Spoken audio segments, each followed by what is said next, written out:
होगा, रोजगार अहम मुद्दा होगा।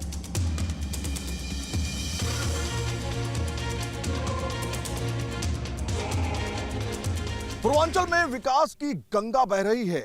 बड़े मियां किधर चले की टीम अब आ चुकी है आजमगढ़।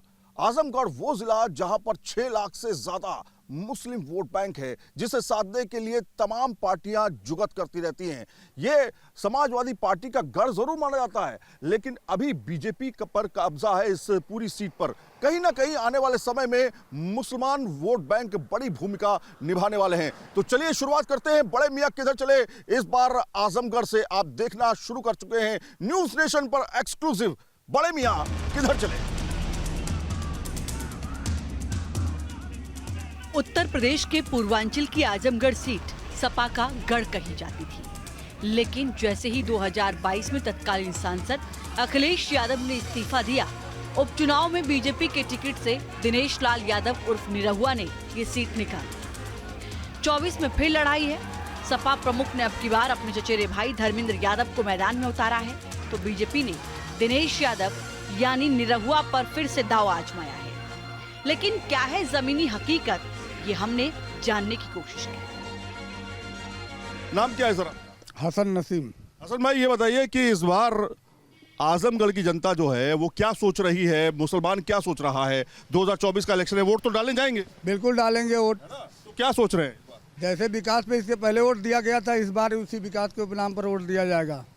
आजमगढ़ जिले में विकास हुआ नहीं था अब तक। अच्छा। जब तक माननीय प्रधानमंत्री मोदी जी आए, उसके बाद यहाँ शिक्षा में बढ़ावा हुआ, डिग्री कॉलेज कई बने और मतलब हर तरीके से बढ़ावा हुआ है। मुस्लिम समाज शांति से जी रहा है। अरे यहाँ तो ये तो मुलायम सिंह का और अखिलेश यादव का गढ़ है। यहाँ पर मुसलमान बदलता क्यों जा रहा है? क्या वजह?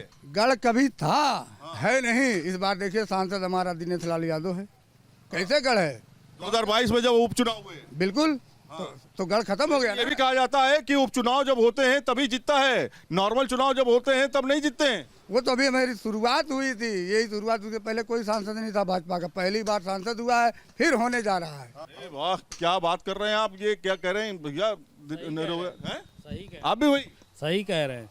मतलब इस बार हम लोग विकास पे वोट देंगे, शिक्षा पे वोट देंगे, और माननीय मोदी जी जैसा विकास किसी ने आज तक नहीं किया है। आजमगढ़ का मुसलमान कैसे मोदी जी के साथ कैसे हो गया?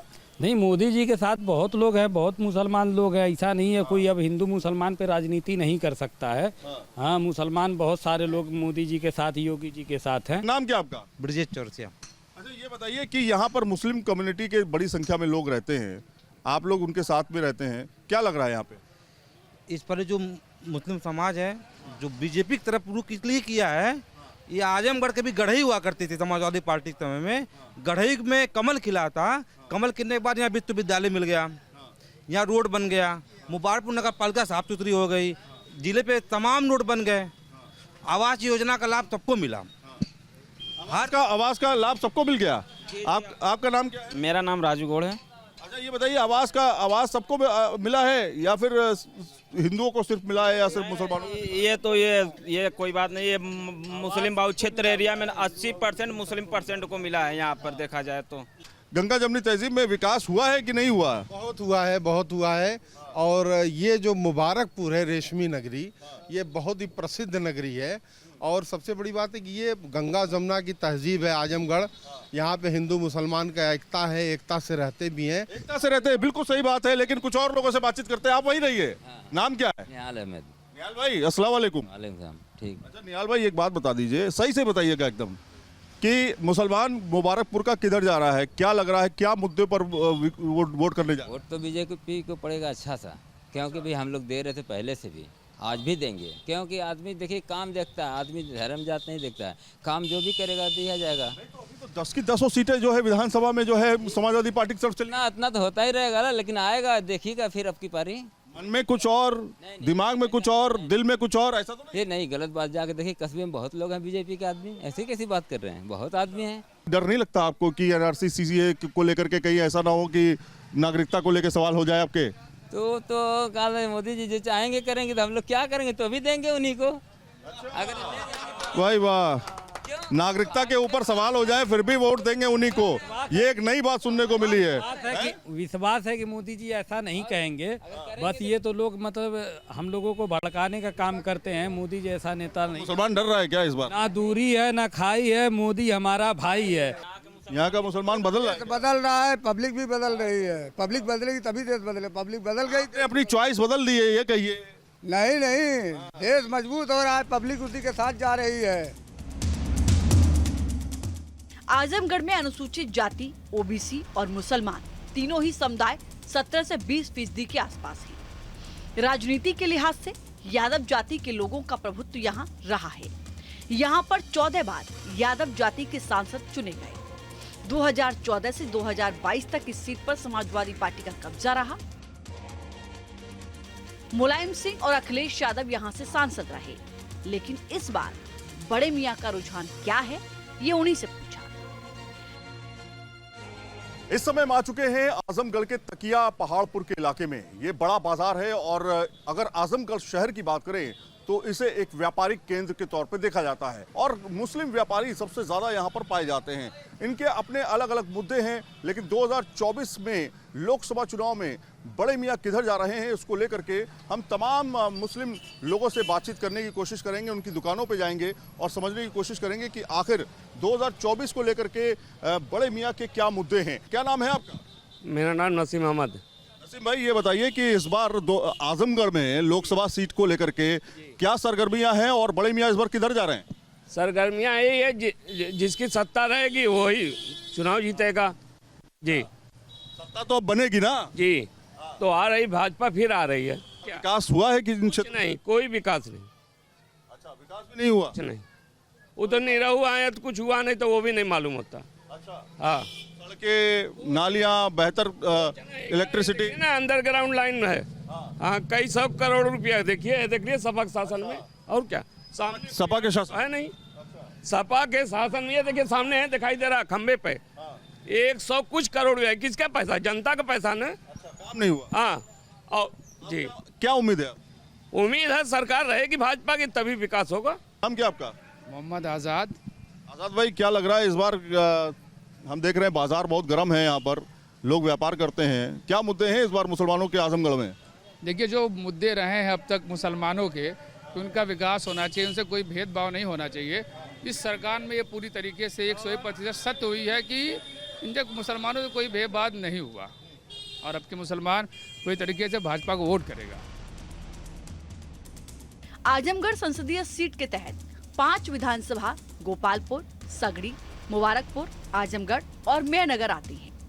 यहाँ से बीजेपी के खाते में एक भी विधानसभा सीट नहीं है, यानी ग्राउंड पर बीजेपी की पकड़ नहीं है।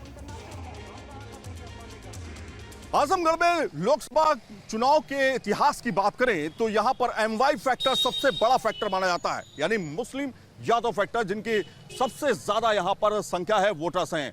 18 लाख वोटर्स में करीब 6 लाख वोटर्स जो हैं वो मुस्लिम और यादव वोटर्स हैं और ये भी कहा जाता है कि अगर ये मिल जाएं और एक साथ एक जगह पे वोट कर दें तो उस कैंडिडेट को जीता हुआ घोषित माना जाता है। लेकिन बीते 2022 की बात करें तो यहाँ पर निरहुआ ने बाजी मारी, जो कि बीजेपी से चुन करके आए हैं। इस बार फिर से उनको टिकट दिया गया है, तो वहीं धर्मेंद्र यादव जो हैं वो समाजवादी पार्टी और कांग्रेस गठबंधन के साथ यहाँ पर लड़ रहे हैं।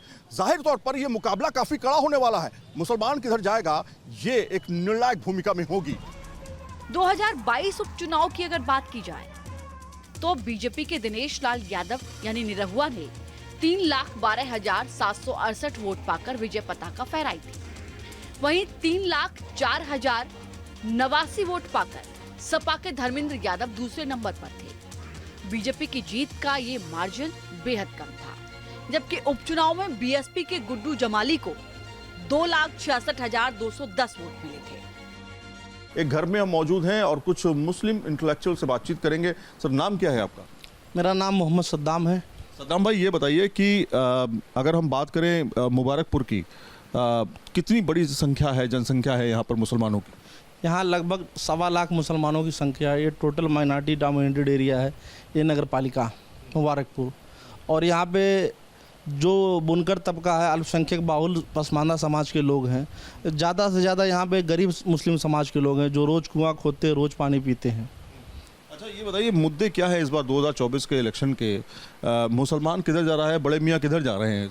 मुसलमानों ने भाई साहब जब से हमारा देश आज़ाद हुआ 1947 से तब से सभी सरकारों को देखा। अभी हमारी भारतीय जनता पार्टी की सरकार है, इसके पहले समाजवादी पार्टी की सरकार थी, उसके पहले बहुजन समाज पार्टी की सरकार थी। तो जो हमारी सरकार भारतीय जनता पार्टी की सरकार में मुसलमानों को योजनाओं का लाभ मिला है। जिस नगर पालिका का ये आजमगढ़ ज़िला है, आजमगढ़ ज़िले में मुबारकपुर है, यहाँ पर 90% मुस्लिम बाहुल क्षेत्र है और हमारा रमज़ान चल रहा है, 24 घंटा लाइट मिल रही है, जो कि अन्य सरकारों में हमें 8 से 10 घंटा भी लाइट नहीं मिलती थी। और जैसे सीए हो गया, एनआरसी, यूसीसी हो गया, ये भी एक अहम मुद्दा है। ट्रिपल तलाक एक अहम मुद्दा है जिसको लेकर के लंबे समय तक विरोध प्रदर्शन भी हुआ। तो क्या ये मुद्दे जहन में नहीं आते हैं मुसलमानों के कि ऐसा भी हो रहा है? नहीं, सिटीजन अमेंडमेंट एक्ट सीए तो ये नागरिकता देने का कानून है। आप ये ला जाके नेट पर सर्च करिए, होम मिनिस्ट्री की वेबसाइट पर देखिए, तो ये साफ साफ लिखा हुआ है कि जो बांग्लादेश, पाकिस्तान, जो भी minority, Asia minority dominated country, वहाँ से जो लोग आएंगे उनको नागरिकता देने का कानून है। ये जो हिंदुस्तान में मुसलमान रहते हैं उनसे इस कानून से कोई मतलब नहीं है। ये इस बार क्या वोट बैंक बटेगा? क्योंकि अगर हम समीकरण की बात करें तो यहाँ पर यादव और मुस्लिम यानी MY फैक्टर काफ़ी ज़्यादा तगड़ा है। मुश्किलें हो सकती हैं क्या? देखिए भाई साहब, जनता जागरूक हो चुकी है, जनता विकास देख रही है, उनको 24 घंटा लाइट मिल रही है, उनको उनके गांव में रोड बन रहा है, मुसलमानों को प्रधानमंत्री आवास योजना मिल रहा है। हमारी गवर्नमेंट की जो योजना चली है आज के 10 साल में, 2014 से लेकर 24 तक, ऑन रिकॉर्ड 23 से 28% केवल और केवल मुस्लिम समाज ने लाभ उठाया है। कुल मिलाकर के ये मुसलमान के कुछ वो तबके हैं जो बेसिकली बीजेपी से प्रभावित हैं, बीजेपी को सपोर्ट करते हैं, बीजेपी के लिए काम भी करते हैं। तो कहीं ना कहीं इस तरह का माहौल जो है इस पूरे अकबरपुर या कहें पूरे आजमगढ़ में देखने को मिल रहा है। वीडियो जर्नलिस्ट संदीप सिंह के साथ सैयद आमिर हुसैन, न्यूज़ नेशन, अकबरपुर।